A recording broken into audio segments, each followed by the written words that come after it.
à toutes et à tous, merci de nous rejoindre pour ce nouvel épisode de notre série des minutes de Port-Royal.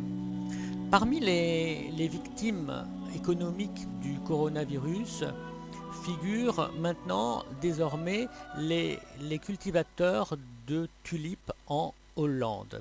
Jardiniers et horticulteurs se retrouvent ruinés par la destruction de millions de fleurs invendues. Ce drame nous fait songer à un autre drame similaire qui est arrivé au XVIIe siècle et qui a marqué les mémoires au point que la tulipe y a été longtemps associée. Ce drame est essentiel pour comprendre le rôle et l'importance de la plus célèbre tulipe de Port-Royal, celle qui figure sur la vanité peinte par Philippe de Champaigne. Notre exposé du jour s'inscrit dans le prolongement d'une précédente minute consacrée à la misère et à la grandeur du coronavirus, où nous avons exploré la notion de vanité chez Pascal. La vanité est un thème littéraire, mais aussi un thème pictural, et un thème pictural bien connu à Port-Royal. Donc je vous propose, dans un premier temps, de rappeler brièvement ce qu'est une vanité, avant de parler de la spécificité d'esprit port-royaliste de la vanité de Champaigne, et puis j'expliquerai en particulier la place de la tulipe dans cette composition. Le genre de la vanité est à la mode au XVIIe siècle, il a été inventé vers 1600, c'est un sous-genre de la nature morte. La vanité, c'est une nature morte dont le sujet est la mort. Les vanités offrent des représentations raffinées de tous les plaisirs du monde, organisées en trois ensembles qui correspondent aux trois grandes familles de passions, aux trois grandes concupiscences, telles que les définissent les moralistes et les théologiens. Les vanités représentent tout d'abord les plaisirs de la chair, les plaisirs des sens. On trouve sur les vanités de la nourriture, mais aussi des instruments de musique qui plaisent aux oreilles. On trouve aussi sur les vanités des jeux de cartes par exemple. On y trouve également des fleurs ou des bijoux ou des verres de vin. Mais on trouve aussi sur les vanités une seconde famille de plaisirs humains, tous ceux qui ont trait à l'intellect, les plaisirs du savoir, de la science. Et ce sont tous les objets du savoir qu'on va également donc voir figurer sur ces toiles de vanité, tous les objets de la culture humaniste, des livres ouverts par exemple, des reliures, des globes terrestres aussi, ou des globes célestes, ou des instruments scientifiques.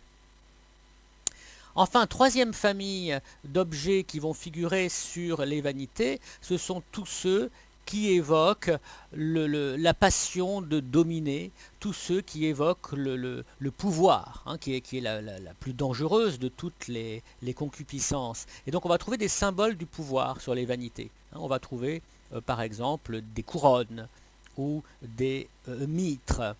On trouve aussi parfois des sceptres. Et alors les peintres de vanité nous montrent que tous ces plaisirs, ce sont des plaisirs vains et futiles.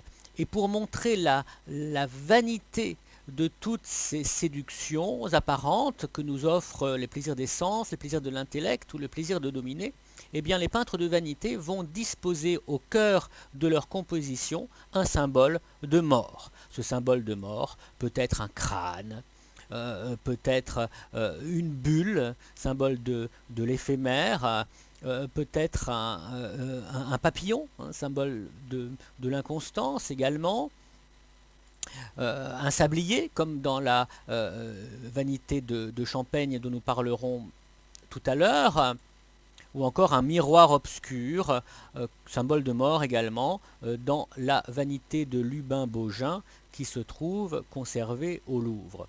La fonction de tous ces emblèmes sinistres est de nous prévenir que nous sommes mortels, que les plaisirs des sens, que les plaisirs du savoir, que le bonheur des puissants, eh bien tout cela n'a qu'un temps. Tout cela s'achèvera pour nous dans la cendre du tombeau. Les vanités nous disent memento mori. Souviens-toi que tu es mortel. C'est l'ordre donné par Dieu après le châtiment du péché originel. Nous devons nous souvenir de notre condition d'homme pécheur et déserteur de Dieu. Et ces tableaux sont là justement pour nous rappeler cette leçon, pour nous inviter à méditer sur notre mortalité, ainsi que nous avons été sommés de le faire, puisque Dieu a dit aux premiers hommes, memento homo quia pulvis et in pulverem reverteris, souviens-toi, homme, que tu es poussière, et qu'en poussière tu retourneras. Alors pourquoi ces tableaux s'appellent-ils des vanités? Le mot vanité, d'une part, renvoie à l'inanité, au vide, vanus, ça veut dire vide, vide de sens, évanescent, fragile aussi. C'est une manière de signifier que rien ne pèse auprès de la mort. Tout est vide et tout est vain auprès de la mort qui nous guette. Mais le mot vanité peut aussi s'entendre en un second sens. La vanité est aussi une forme particulière de l'amour de soi, du narcissisme, de l'égoïsme, dans lequel les moralistes et les théologiens de l'âge classique voient la racine du mal. La vanité, c'est le désir d'être reconnu, d'être admiré, d'être aimé pour des qualités empruntées, telles que la gloire, la fortune, la beauté, un pouvoir qui ne saurait être que transitoire, lui aussi, comme le montre la couronne de laurier, du poète ou du général vainqueur, peu importe, dans la vanité de Simon Renard de Saint-André que vous voyez à l'écran. C'est ainsi que passe toute la gloire du monde. C'est ainsi que s'achève toute la gloire du monde. Sic transit gloria mundi, tel est aussi l'autre message des vanités. Memento mori, sic transit gloria mundi. Les tableaux de vanité nous mettent en garde, nous avertissent que le vaniteux, qui se nourrit du regard que les autres portent sur lui et ses possessions, finira comme les autres, en cendres. Toutes ces prétentions paraissent ridicules et vaines, creuses, au regard du destin qui nous attend tous. Parce que face à la mort, il n'y a plus ni riche ni pauvre, ni homme ni femme, ni vieux ni jeune, ni roi ni berger. C'est une vanité que de vouloir être admiré pour ses qualités empruntées, comme le note Pascal dans les Pensées. Mais celui qui aime quelqu'un à cause de sa beauté, l'aime-t-il? Non. Car la petite vérole, qui tuera la beauté sans tuer la personne, fera qu'il ne l'aimera plus. Les vanités figurent ainsi la grande leçon de l'Ecclésiaste, vanitas vanitatum et omnia vanitas. Vanité des vanités et toutes tes vanités, richesse, plaisir, pouvoir, devront céder devant l'inévitable triomphe de la mort. Aussi convient-il de songer au salut surnaturel de notre âme. Telle est la leçon chrétienne de ces tableaux de vanité. Alors on doit beaucoup à Alain Tapier qui nous a fait redécouvrir à l'occasion d'une exposition qui s'est tenue en 1990 cette famille de tableaux, ce genre pictural qui était jusque-là assez mésestimé, le genre des vanités. J'en viens maintenant à la vanité de Philippe de Champaigne. La vanité de Philippe de Champaigne, bien sûr, appartient à cet ensemble de peintures, mais occupe malgré tout une place singulière au sein de cette production. Cette vanité, à laquelle on donne aussi le nom d'allégorie de la vie humaine, est la seule nature morte qu'on ait conservée de cet artiste. Elle est datée de 1646, elle a été attribuée à Champaigne seulement en 1932. Auparavant, on considérait qu'elle était une œuvre anonyme. Cette vanité est à la fois parfaitement conventionnelle et complètement originale, et très conforme à la spiritualité de Port-Royal.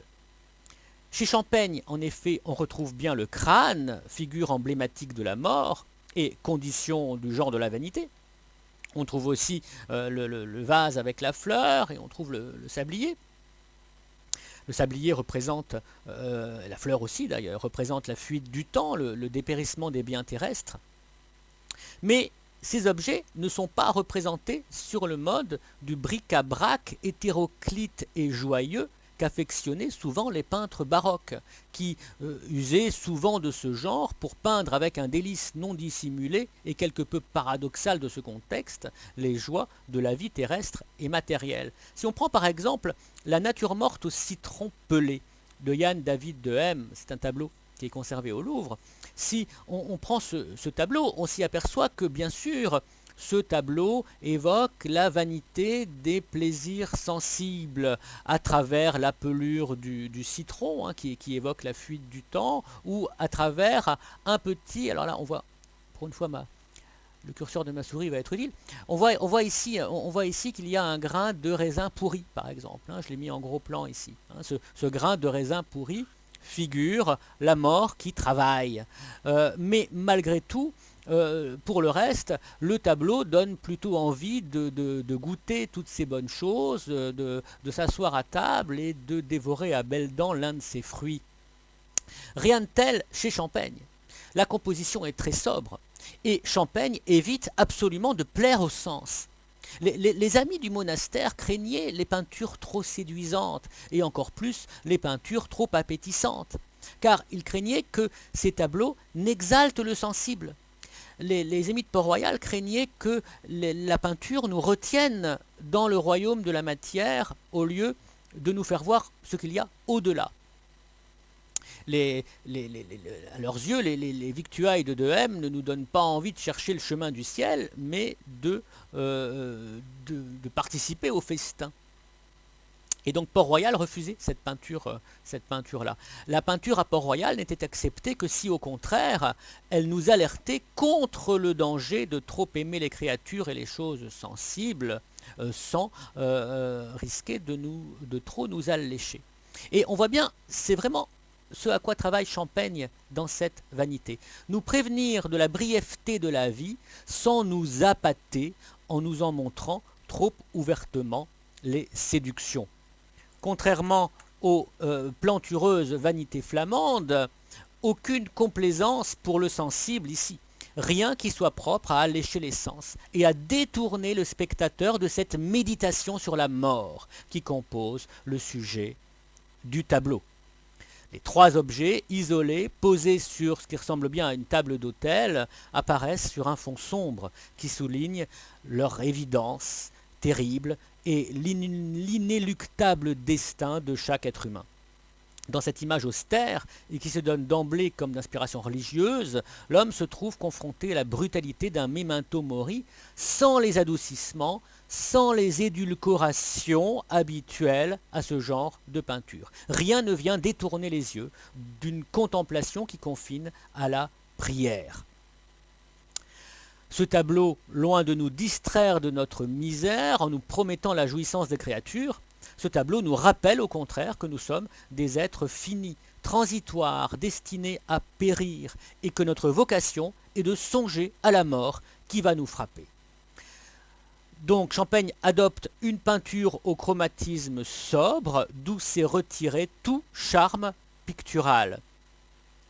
Il fonctionne comme une invitation à faire l'expérience totale du dépouillement et à nourrir une méditation nocturne. Le fond noir empêche notre regard de se laisser divertir de l'essentiel. Divertir, au sens précis que Pascal donnait au divertissement.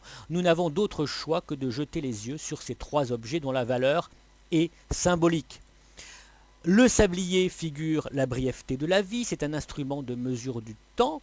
Le sable qui s'égrène entre les deux ampoules de verre représente moins le temps lui-même que les instants de la vie, les instants qui s'écoulent et ne reviendront plus. Le crâne, au centre, propre et luisant, débarrassé de toute trace de chair, est également un emblème plus qu'un objet. Il nous renvoie en miroir notre propre reflet. Il révèle dans son ricanement la vérité de notre être, car quelque séduisant que nous soyons, notre peau cache des os qui seuls subsisteront après notre trépas. Le crâne nous dévoile le futur inévitable qui nous attend et auquel nous devons d'ores et déjà songer. Sans identité, ce crâne nous rend tous semblables, tous sujets à subir un trépas commun, universel, niveleur. La mort éteindra les différences de sexe et de classe sociale et fera de nous des égaux face aux réalités surnaturelles qui nous attendent.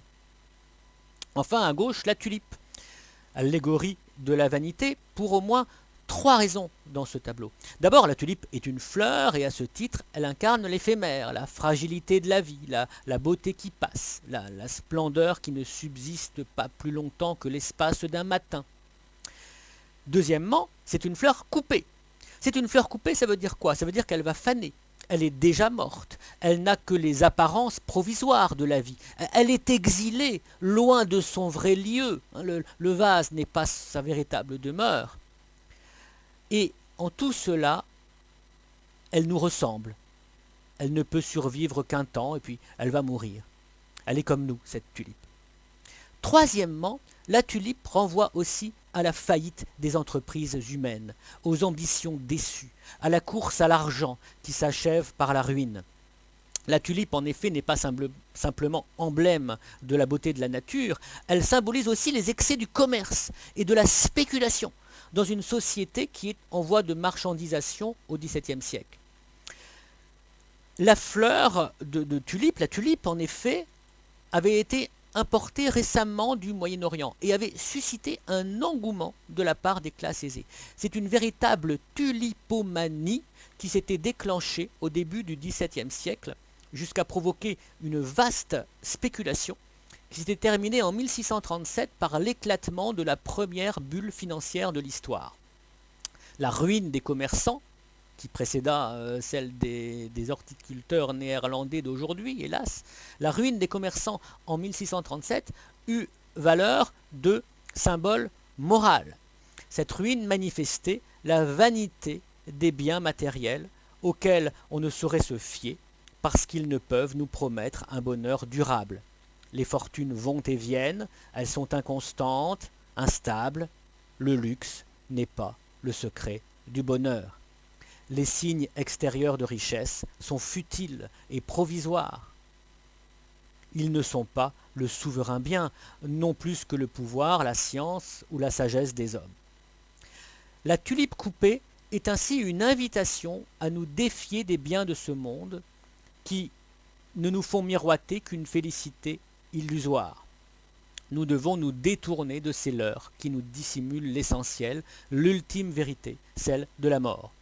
À peu près à la même époque que Champaigne, Balthazar van der Ast, dans son bouquet de fleurs conservé à Amsterdam, fait de la tulipe en train de se faner un symbole de l'éphémère, comme le papillon, on l'a vu tout à l'heure, lui aussi emblème de l'inconstance et de la vérité. Misère et grandeur, disions-nous, à propos du coronavirus, dans un épisode précédent des minutes.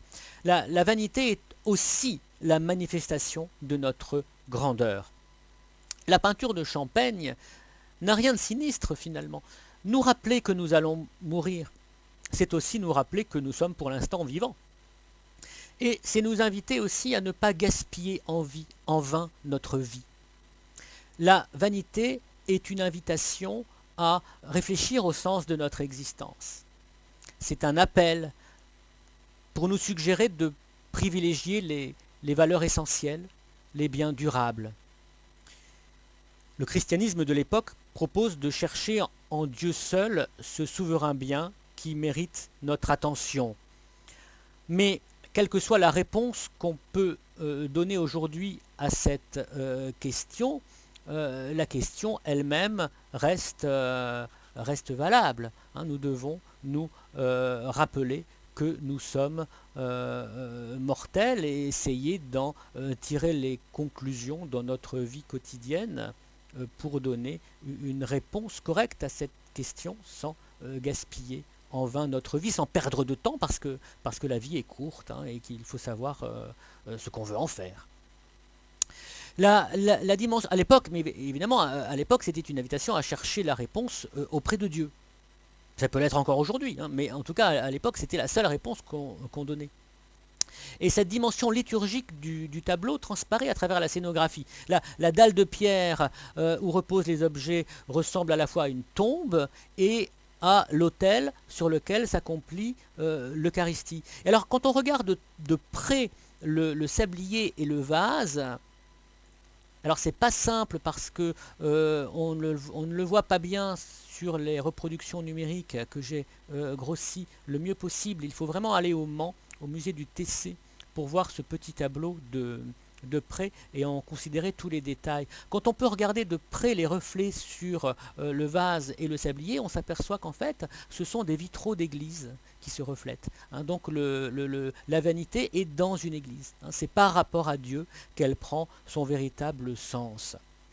La vanité de Champaigne n'est donc certainement pas une invitation à nous laisser aller au désespoir, à nous abandonner à la mélancolie. Absolument pas. Au contraire, c'est une invitation à prendre conscience de notre misère, car c'est en cela seul que réside notre grandeur. Cette lucidité est le premier pas vers le vrai bonheur, un bonheur qui n'a rien à voir avec les jouissances passagères de la chair et de l'esprit, mais qui s'adresse au cœur et qu'on ne trouve qu'en Dieu. Nous devons quitter les plaisirs, mais pour d'autres plus grands, comme nous y exhorte Pascal. Voilà, je vous remercie beaucoup pour votre attention au cours de cet exposé. Je vais ajouter sous cette vidéo deux liens vers d'autres vidéos YouTube qui sont consacrées à la vanité de Champaigne et qui pourront permettre à ceux qui le souhaitent de poursuivre plus loin cette analyse. Voilà, je vous remercie, je vous dis à bientôt pour de prochaines minutes de Port-Royal. Au revoir.